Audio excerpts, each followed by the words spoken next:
அப்போ அவ்வளவுதானா? பிரம்மாண்டமான கட்சி வருதுன்னு எடப்பாடி சொன்னாரே, என்ன ஆச்சு? சூழ்ச்சியில் சிக்கிய இபிஎஸ். வணக்கம் செய்திப்பு நிலையர்களே. அதிமுக கூட்டணிக்கு பிரமாதமான கட்சி எங்கள் கூட்டணிக்கு வரப்போகிறது. பொறுத்திருந்து பாருங்கள். எடப்பாடி பழனிசாமி சொல்லி கிட்டத்தட்ட 2 மாதம் ஆகப் போகிறது. ஆனால் எடப்பாடி பழனிசாமியின் அதிமுகவுடன் கூட்டணி வைக்க இதுவரை எந்த பெரிய கட்சியும் வெளிப்படையாக பேச்சுவார்த்தை நடத்தவில்லை. முக்கியமாக தாவேக அல்லது நாம் தமிழர் அதிமுக கூட்டணிக்கு வரும் என்று எதிர்பார்க்கப்பட்டது. ஆனால் இந்த 2 கட்சிகளுமே அதிமுகவை விமர்சனம் செய்து வருகின்றனர். விஜயும் சமீபத்தில் எடப்பாடியை கடுமையாக விமர்சனம் செய்திருந்தார். இப்படிப்பட்ட நிலையில்தான் எந்த கட்சி அதிமுகவின் கூட்டணிக்கு வரும் என்ற கேள்வி எழுந்துள்ளது. காட்டுமன்னார்கோவில் பகுதியில் எடப்பாடி பழனிசாமி கடந்த சில வாரங்களுக்கு முன் பேசுகையில், விழுப்புரத்தில் கம்யூனிஸ்ட் கட்சியின் மாநாடு அனுமதி அளிக்கப்படுவதில்லை. திருச்சியில் விசிக மாநாட்டிற்கு அனுமதி கொடுக்க மறுக்கிறார்கள். விசிகவின் கொடிக்கம்பம் நடுவதை தடுக்கிறார்கள். இவ்வளவு அசிங்கப்பட்டுமா அந்த கூட்டணியில் இருக்க வேண்டும்? இந்த அவமானப்பட்டுமா திமுகவுடனான கூட்டணியில் தொடர வேண்டும்? சிந்தித்து பாருங்கள். அதிமுகவை பொறுத்தவரை எங்கள் கூட்டணியில் சேரும் கட்சிகளுக்கு ரத்தன கம்பளம் விரித்து வரவேற்போம். கூட்டணி என்பது சூழ்நிலைகளுக்கு தக்கவாறு அமைப்பது சரியாக இருக்கும். அடுத்து பாருங்க, ஒரு பெரிய கட்சி எங்க கூட்டணிக்கு வரப்போகிறது. பிரம்மாண்டமான கட்சி, எதிர்பார்த்து கொண்டு இருங்கள். வருவதை பாருங்கள். ஸ்டாலின் அவர்களே, பிரமாதமான கட்சி எங்கள் கூட்டணிக்கு வரப்போகிறது. பொறுத்திருந்து பாருங்கள். நாங்கள் 234 தொகுதிகளில் 230 தொகுதிகளில் வெல்வோம்.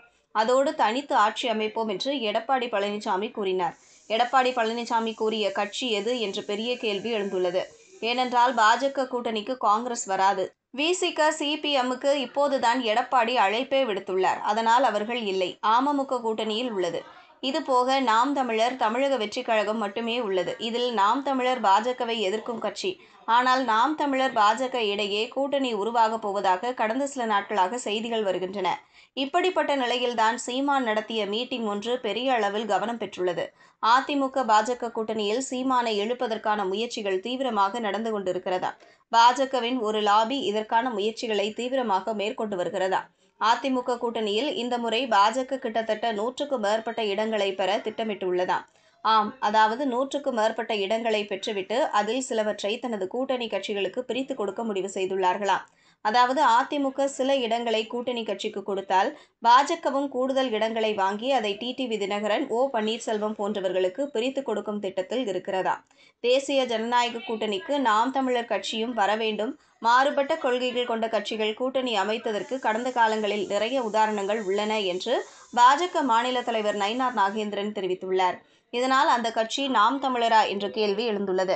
ஆனால் எடப்பாடி பழனிசாமியின் அதிமுகவுடன் கூட்டணி வைக்க இதுவரை எந்த பெரிய கட்சியும் வெளிப்படையாக பேச்சுவார்த்தை நடத்தவில்லை. எடப்பாடி அழைப்பு விடுத்து 2 மாதம் ஆகிவிட்டது. ஆனால் இதுவரை அதிகாரப்பூர்வமாக எடப்பாடியுடன் பேச்சுவார்த்தை நடத்த யாரும் தயாராக இல்லை. தமிழ்நாடு வெற்றிக் கழகத்தின் தலைவர் விஜய் கூட காங்கிரஸ் கட்சியின் மூத்த தலைவர் ராகுல் காந்தியை சந்திக்க தீவிரமாக முயன்று வருகிறார். விஜயின் இந்த முயற்சி தமிழக அரசியல் களத்தில் பெரும் பரபரப்பை ஏற்படுத்தியுள்ளது. இச்சந்திப்புக்கு நேரம் ஒதுக்கலாமா என்பது குறித்து ராகுல் காந்தியும் சோனியா காந்தியும் தங்கள் கட்சி மூத்த நிர்வாகிகளுடன் தீவிர ஆலோசனை நடத்தியதாக அரசியல் வட்டாரங்கள் தெரிவிக்கின்றன. விஜயுடன் கூட்டணி வைக்க சின்ன கட்சிகள் கூட ரெடியாக இல்லை. அப்படி இருக்க பெரிய கட்சியான நாம் விஜயுடன் சென்றால் சரியாக இருக்காதே, அவரை சந்திக்கலாமா வேண்டாமா என்று காங்கிரஸ் மூத்த தலைவர்களுடன் ராகுல் காந்தி, சோனியா காந்தி ஆலோசனை செய்ததாக கூறப்படுகிறது. விஜயும் அதிமுகவுடன் கூட்டணி வைக்க ரெடியாக இல்லாத காரணத்தால் அதிமுகவுடன் இணையும் அந்த பிரம்மாண்ட கட்சி எது என்ற கேள்வி எழுந்துள்ளது. இதுபோன்ற செய்திகளை தெரிந்து கொள்ள செய்தி புனலுடன் இணைந்திடுங்கள்.